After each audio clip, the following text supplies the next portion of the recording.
یہ کیا آپ کا دل و دماغ اس بات کو تسلیم کرتا ہے کہ اس کو ان سب چیزوں کو مان لیا جائے؟ بھئی سیاست جو ہے وہ انسان اپنی سیلف ریسپیکٹ کو ملوز خاطر رکھ کر انسان سیاست کرتا ہے، سیلف ریسپیکٹ کمپرومائز کر کے نہیں۔ تو اگر جس میں سیلف ریسپیکٹ جو ہے وہ چلی جائے تو پھر کون سی سیاست اور کیسی سیاست؟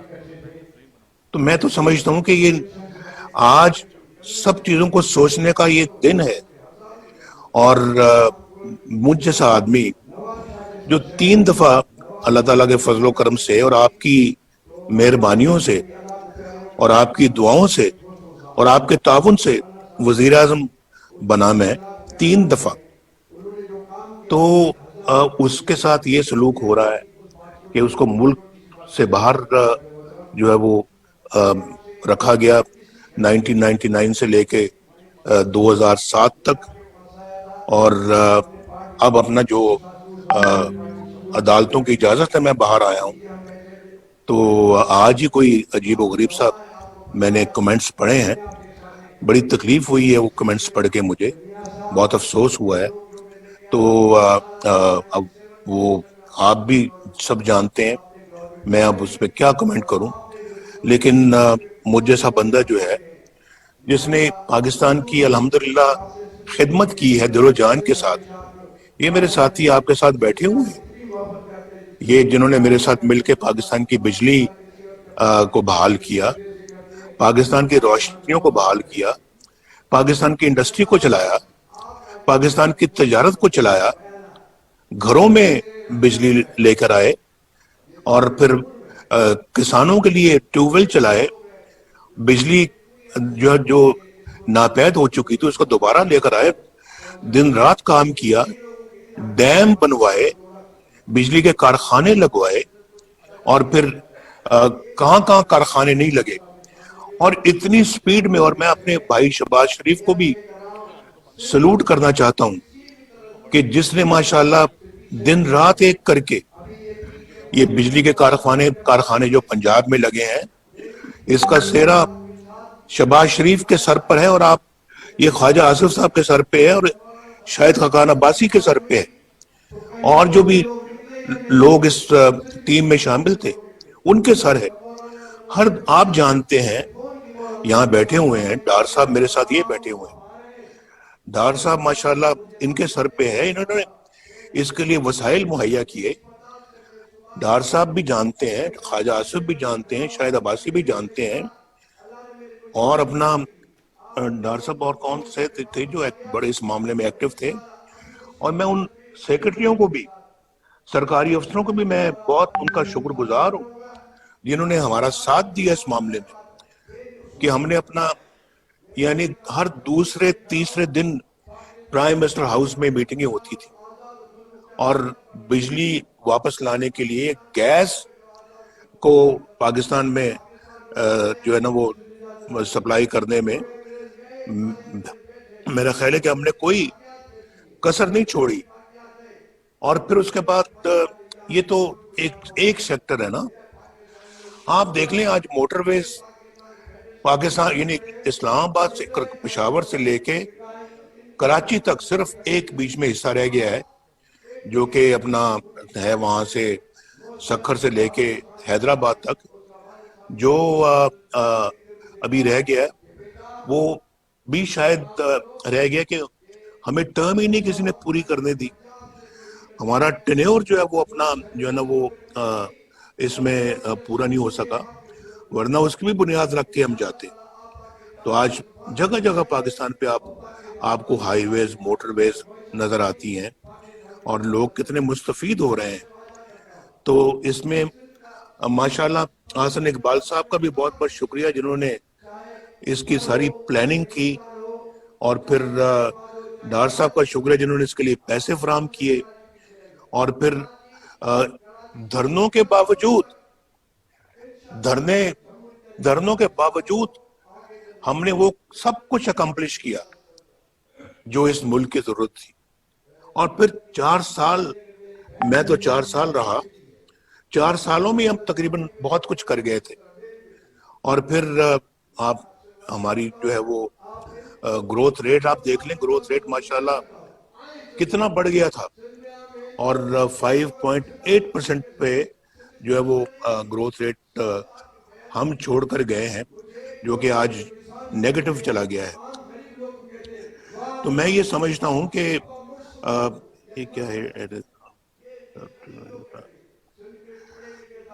تو میں یہ سمجھتا ہوں کہ آج اپنا جو ہے وہ اللہ کے فضل و کرم سے جو ہے وہ یہ سب جانتے ہیں کہ ہماری کیا خدمات ہیں اس ملک کے لیے.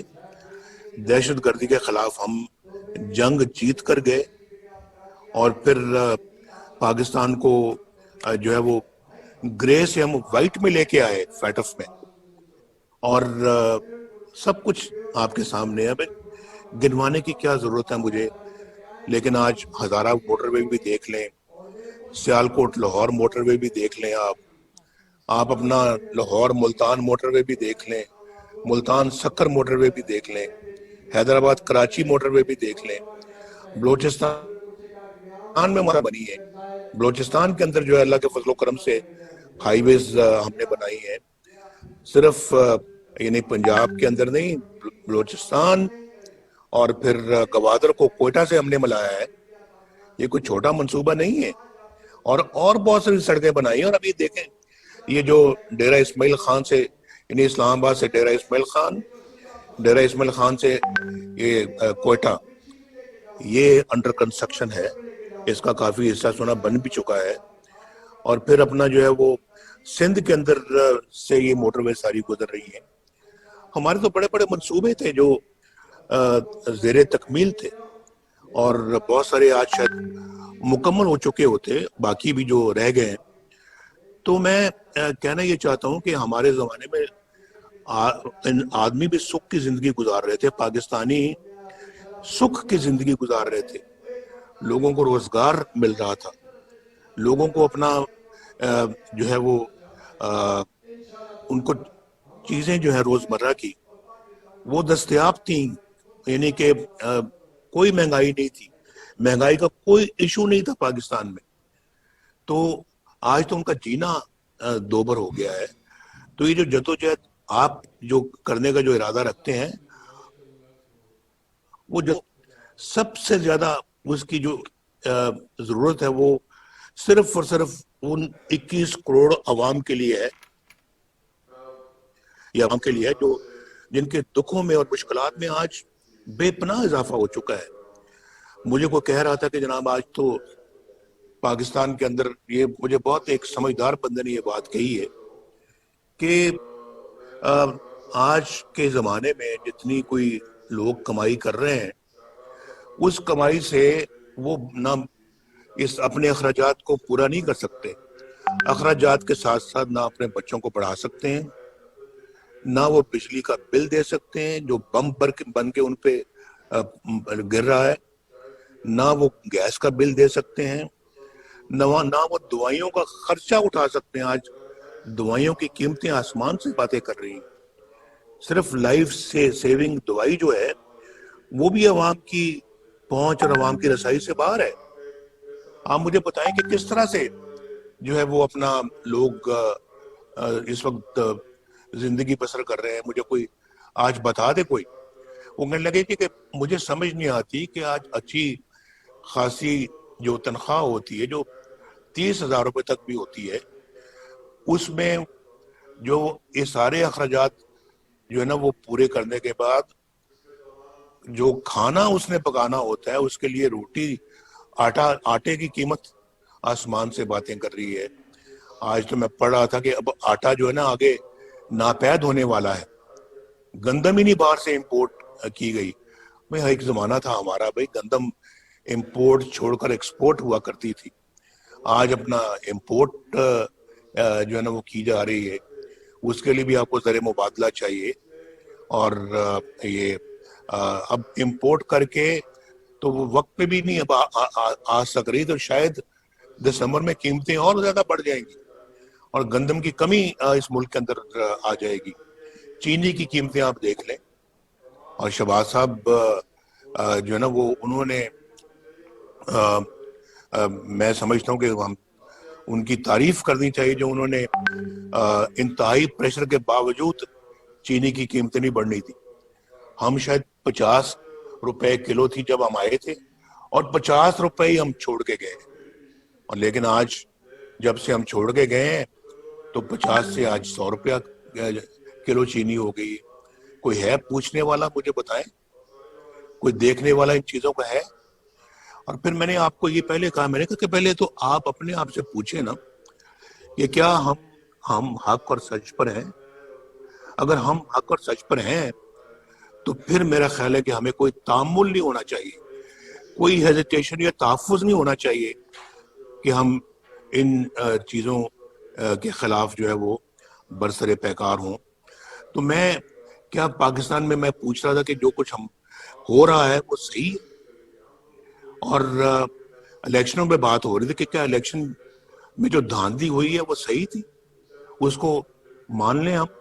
میرا تو ضمیر اس کو قبول نہیں کرتا, اور میں اسی پہ بات پہ میں نے کہا تھا کہ سیاست اور نو سیاست, کوئی انسان کا ضمیر بھی ہوتا ہے, کوئی انسان کی سیلف رسپیکٹ بھی ہوتی ہے.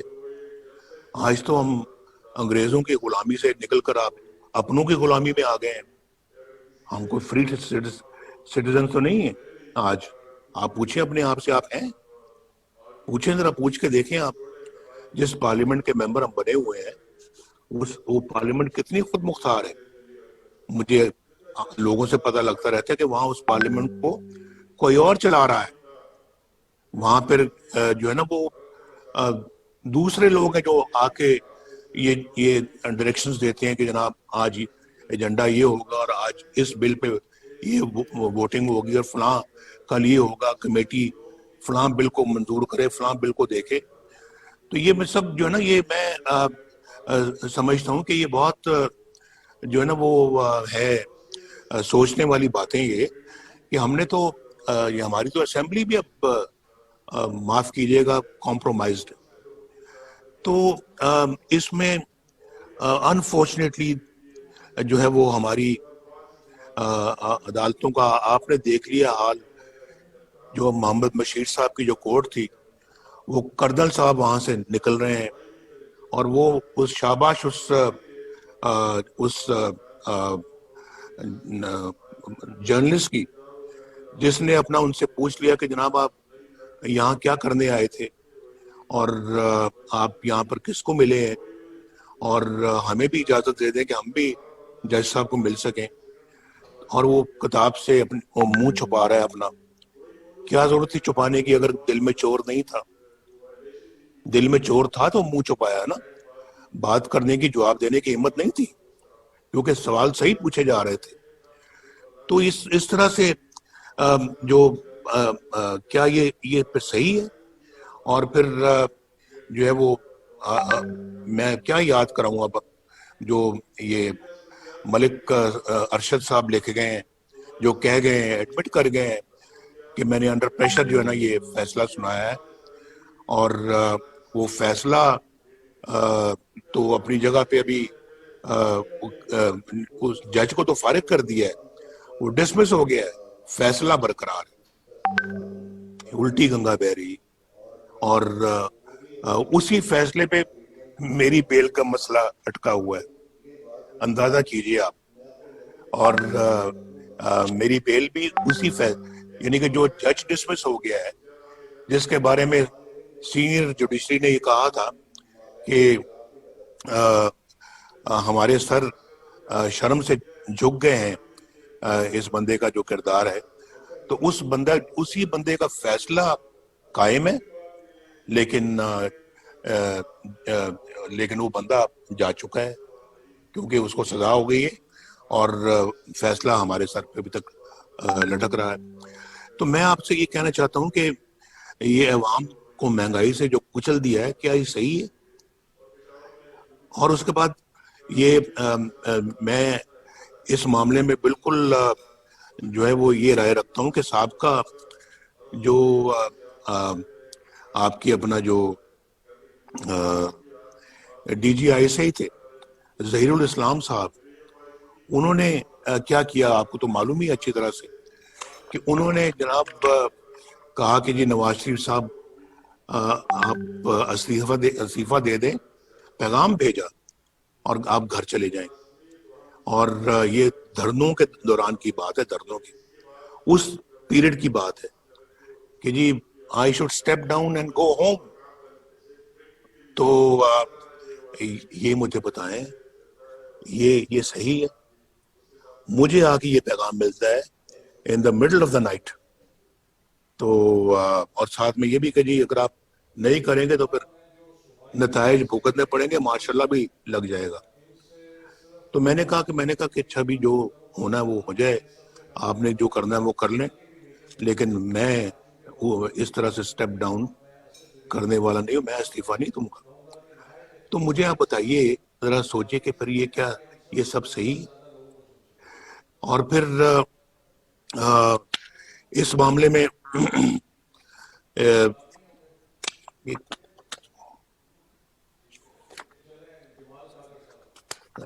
معاف کیجیے گا. دوسرا یہ دیکھیں کہ یہاں پہ بیان دیا جاتا ہے کہ جرنیل فوج کا سیاست میں کوئی کردار نہیں ہے، اور فوج جو ہے وہ سیاست میں کوئی حصہ نہیں لیتی، تو کوئی مداخلت نہیں کرتی.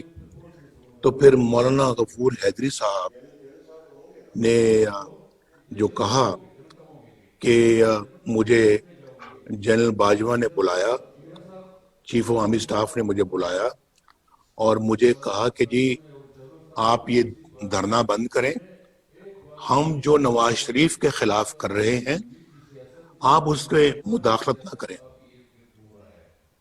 پھر یہ تو کون سی سیاست رہے گی جس میں آپ مداخلت نہیں کر رہے؟ اور آپ کیوں نواز شریف کے خلاف کوئی ایکشن لے رہے ہیں یا کوئی کاروائی کر رہے ہیں؟ ذرا مجھے پتہ لگنا چاہیے اس بات کا.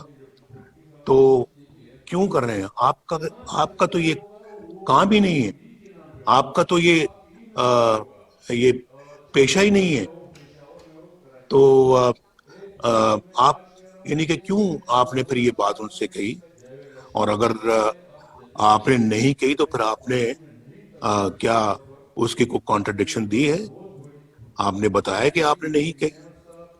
تو یہ پتہ لگنا چاہیے نا کہ دوسری طرف آپ کہتے ہیں جی کہ ہم سیاست میں مداخلت نہیں کرتے، اور پھر آپ دوسری سیاست میں کیا ابھی میں ججز کی بات کر رہا تھا. یہ جسٹس صدیقی صاحب نے، شوکت صدیقی صاحب نے، انہوں نے جناب جو بھری محفل میں کہا ہے اور بار کے فنکشن میں کہا ہے کہ، اور حلف لے کے کہا ہے کہ میرے پاس D G I S I آئے تھے اور D G I S I نے مجھے آ کے کہا کہ نواز شریف اور ان کی بیٹی مریم نواز شریف کو آپ رہا نہیں کریں گے،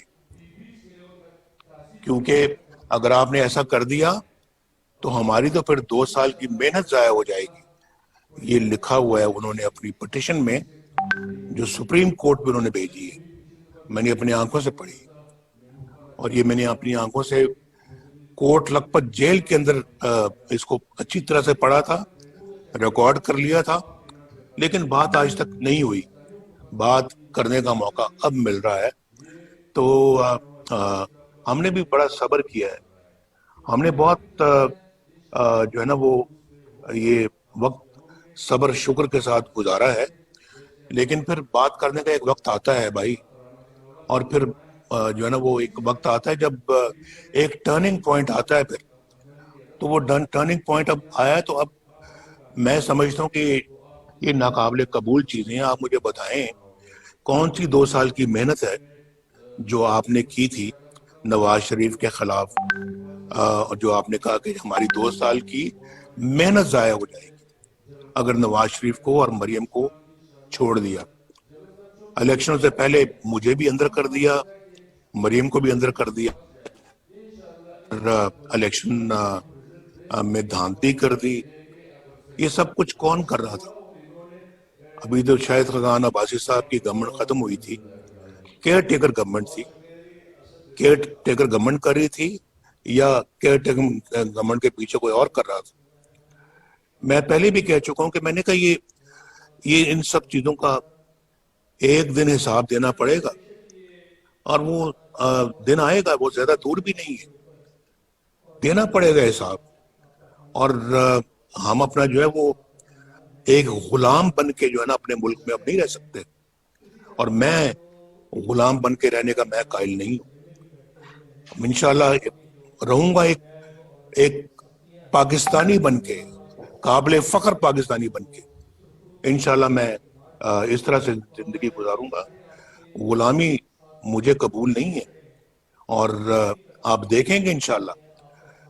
تو اگر یہ سب کچھ صحیح ہے، ہمیں جو ہے نا وہ آرام سے چپ کر کے اپنے گھروں میں بیٹھنا چاہیے. ہمیں پھر پاکستان کے عوام کی خدمت تو دور کی بات ہے، اس کا نام لینا بھی چھوڑ دینا چاہیے. لیکن اگر یہ سب چیزیں صحیح نہیں ہیں، اور ہمارا نہ ذہن، نہ دل، نہ ضمیر اس کو قبول کرتا ہے، تو پھر تو اس کے خلاف اٹھنا ہوگا.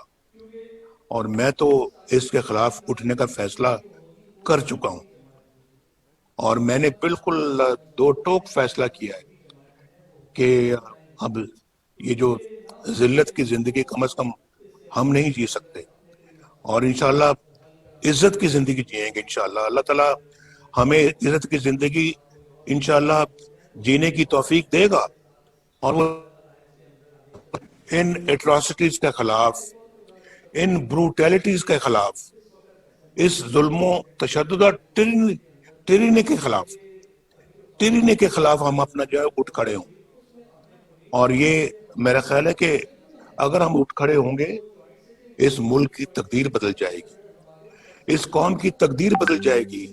یہ قوم آج مشکلات کا شکار اسی لیے ہے، اس ظلم و ٹرینی کا شکار اسی لیے ہے، مہنگائی کا شکار اسی لیے ہے، بے روزگاری کا شکار اسی لیے ہے کہ ہم اپنا جو ہے وہ اپنے ان فیصلوں کے خلاف کھڑے نہیں ہوتے، اور پھر کوئی اور اس طرح کے فیصلے کرتا ہے، اور ہم ظلم، تشدد اور جو ہے نا وہ ان زیادتیوں کے اور ظلم کے سامنے جو ہے وہ کھڑے نہیں ہوتے.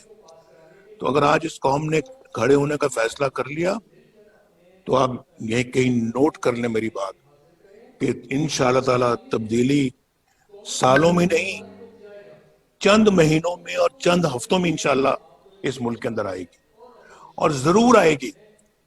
یہ اپنا جو ہے وہ اس بندے کو لے آئے ہیں، سلیکٹڈ وزیر اعظم کو. تو سلیکٹڈ وزیر اعظم جو ہے وہ حق تو آپ کا تھا، لے اس کو آئے ہیں. نااہل آدمی ہے، آتا جاتا کچھ نہیں ہے، پاگل ہے، اور اس کو پتہ ہی نہیں ہے حکومت سازی، حکومت کرنا کس کو کہتے ہیں، حکومت چلانا کس کو کہتے ہیں. اور اس بندے کو تو کوئی اس شعور ہی نہیں ہے، تو خالی ہے اس کا ذہن. تو اس بندے کو لے آئے ہیں، اور اب پچھتا تو رہے ہوں گے کہ لائے بھی تو ہم کس بندے کو لے کے آئے ہیں، لیکن اب آپ لائیں، آپ ہی کو جواب دینا ہوگا. اس بندے کو آپ نے جو ہے نا مسلط کر دیا اس قوم کے سر پر، تو قصوروار تو سب سے بڑے آپ ہیں. تو یہ بندہ تو قصوروار ہے ہی ہے، لیکن اس سے بڑے قصوروار آپ ہیں، اور آپ کو یہ جواب دینا ہوگا، اور ہم جواب لیں گے، ہم ضرور لیں گے جواب. یہ میرا خیال ہے کہ یہ ہماری جو پی ڈی ایم ہے، اس کا یہ فیصلہ ہے، اور اس فیصلے کو ہم نے امپلیمنٹ کرنا ہے انشاءاللہ. یہ آج نہیں تو کل نہیں تو 6 مہینے میں، سال میں یہ ہو کر رہے گا، ہو کر رہے گا. تو شہباز صاحب کو آپ گرفتار کرتے ہیں، یعنی دیکھیں، میں بھی اس بات کی میں احتساب، شہباز صاحب کو تو آپ گرفتار کرتے ہیں، اور شہباز صاحب جو ماشاءاللہ اللہ کے فضل و کرم سے جدی پشتی، جو ماشاءاللہ صنعت کار فیملی سے ان کا تعلق ہے، اور وہ اپنا آج سے نہیں ہے، 1937 سے ہے. تو جب پاکستان بنا تو اللہ کے فضل و کرم سے اچھا بھلا صنعت تھی ہماری اس زمانے میں، اور پاکستان کے بننے کے چند سالوں بعد 1972 کے شروع میں جب ذوالفقار علی بھٹو کی حکومت آئی ہے تو پاکستان میں سٹیل کا سب سے بڑا ادارہ تھا، اس کو نیشنلائز کیا. شہباز صاحب جو کہ ایک انڈسٹریل بیک گراؤنڈ سے ہیں، اور ماشاءاللہ اس زمانے میں اللہ کے فضل و کرم سے ہمارا جو کاروبار تھا 1972 میں اربوں روپے کا کاروبار تھا، اربوں کا. آپ ریکارڈ کی بات ہے، میں غلط نہیں کہہ رہا. ہزاروں لوگ تھے جو کام کرتے تھے ہمارے فیکٹری میں. تو اس کو تو آپ نے پکڑ لیا کہ آپ کے ذرائع جو ہیں وہ میچ نہیں کرتے، آپ کے جو ہیں وہ اس سے آپ کے اخراجات سورسز سے میچ نہیں کرتے. تو بھائی مجھے تو سمجھ نہیں آتی کہ کیوں نہیں میچ کرتے. تو آپ نے آصف سلیم باجوہ، جنرل آصف سلیم باجوہ، اس کو تو آپ نے پکڑا ہی نہیں. پکڑا آپ نے شہباز شریف کو لیا ہے. پکڑنا تو اس کو چاہیے تھا آپ کو، جس نے پچھلے 15-20 سالوں میں پتہ نہیں کہاں سے ریسورسز کروڑوں روپے اربوں روپے کے اثاثے بنا لیے ہیں آپ، اور وہ بھی ملک سے باہر بنائے ہیں آپ نے اثاثے. پکڑے گئے ہیں. اور اس پہ تو یہ وزیر اعظم جو سو کالڈ وزیر اعظم ہے، اس کا استعفیٰ بھی ایکسیپٹ کرنے کے لیے تیار نہیں ہے، اور اس کو کلین چٹ دے دیے، سرٹیفکیٹ دے دیا ہے، جیسے کہ انہوں نے عمران خان صاحب نے جو ہے وہ جو ثاقب نثار صاحب سے کلین چٹ حاصل کی تھی، اس کو بھی کلین چٹ دے دیے. میں بنی گالہ کی بات کروں، اور اس کو انہوں نے آصف سلیم باجوہ کو کلین چٹ دی ہے کہ آپ جی بہت محترم ہیں، آپ تو بالکل صحیح ہیں، دیانتدار ہیں، بہت اچھے ہیں، لیں بیٹھیں آپ نہیں باہر جا سکتے، آپ نہیں چھوڑ سکتے. اور شہباز صاحب کو پکڑ کے اندر کر دیا ہے. تو بھائی ان چیزوں کو ہم دیکھ رہے ہیں، روز روز دیکھ رہے ہیں. اور پھر ہم اپنا جو ہے اس کے باوجود جو ہے وہ جدوجہد نہیں کریں گے اس ساری ناانصافی کو، بے انصافیوں کو بدلنے میں، اس سارے زیادتی اور ظلم کو ختم کرنے میں، اس سارے جو ہے وہ ایسے نظام کو جو کہ اپنا ریموٹ کنٹرول کے ذریعے سے چلایا جا رہا ہو، اور جو کسی کی حق تلفی کر کے کسی اور کو بٹھایا گیا ہو. تو میں یہ سمجھتا ہوں کہ اس کے خلاف تو کھڑا ہونا، تو ہمیں تو ہمارا قرآن بھی یہی ہدایت کرتا ہے. اور پھر کہتا ہے کہ ایک دفعہ جب آپ باطل کے خلاف کھڑے ہو تو پھر پیچھا نہیں دکھانا، تو ہم انشاءاللہ پھر اب پیچھا نہیں دکھائیں گے. میں بالکل جو ہے وہ سمجھتا ہوں، لیکن کہ بعض حضرات شاید بہت وزن نہیں اٹھا سکتے، لیکن میرا یہ خیال ہے کہ اگر دل ذرا بڑا کر کے تھوڑا وقت اگر مشکل اگر آتی بھی ہے اس کو برداشت کر کے، تو اگر اپنا کردار اگر ادا کریں گے تو انشاءاللہ اس قوم کی تقدیر دنوں میں بدل جائے گی، ان سب مصیبتوں سے نجات مل جائے گی.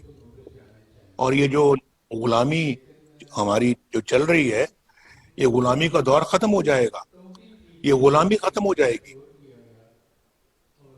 یہ میں اللہ کے فضل و کرم سے دعوے سے کہتا ہوں. یہ بات صرف تھوڑا سا اپنے اندر حوصلہ ہم نے پیدا کرنا ہے، اپنے عزم کے اندر جو ہے وہ مضبوطی پیدا کرنی ہے، اور اگر ہم نے یہ کر لیا تو بہت جلدی انشاءاللہ حالات تبدیل ہو جائیں گے.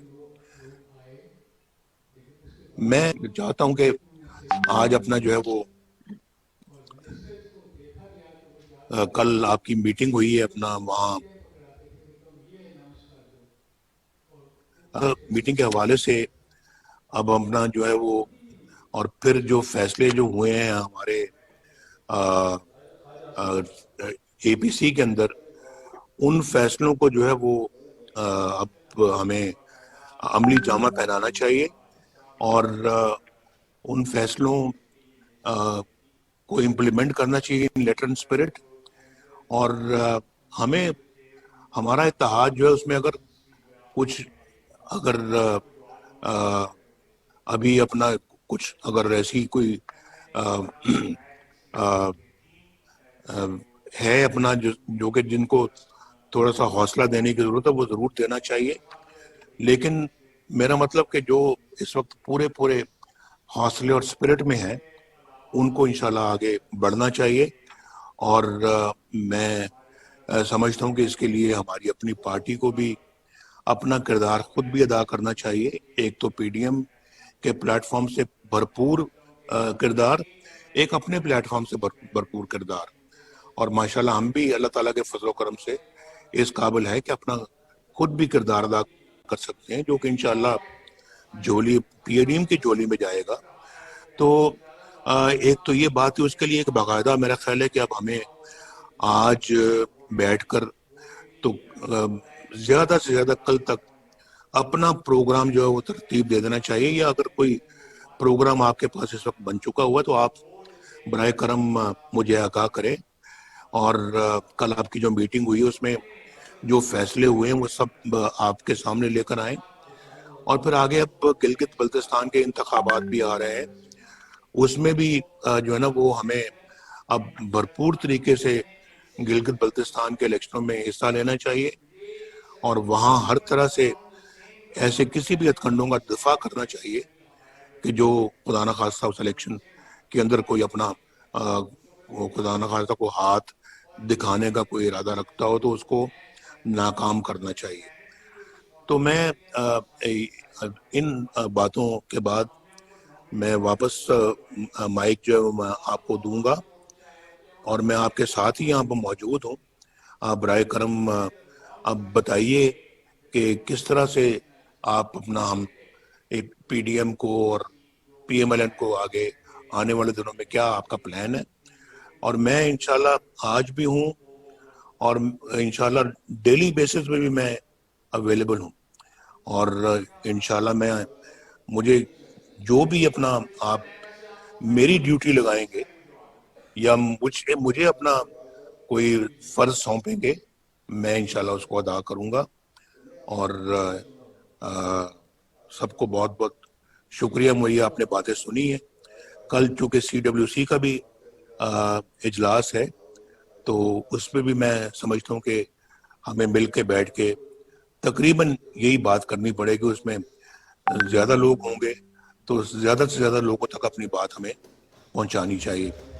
حفیظ الرحمان صاحب کو میں سامنے دیکھ رہا ہوں, اور میں راجہ فاروق حیدر صاحب کو بھی دیکھ رہا ہوں. آپ کو بھی بہت بہت حفیظ الرحمان صاحب سلام, راجہ صاحب آپ کو بھی سلام. اور حفیظ الرحمان صاحب بھی اس سلسلے میں کچھ ہمیں بتائیں گے تو ذرا ہمارے علم میں اور اضافہ ہوگا. بہت بہت شکریہ. آسر اقبال صاحب واپس آپ کی طرف مائک بھیج رہا ہوں میں.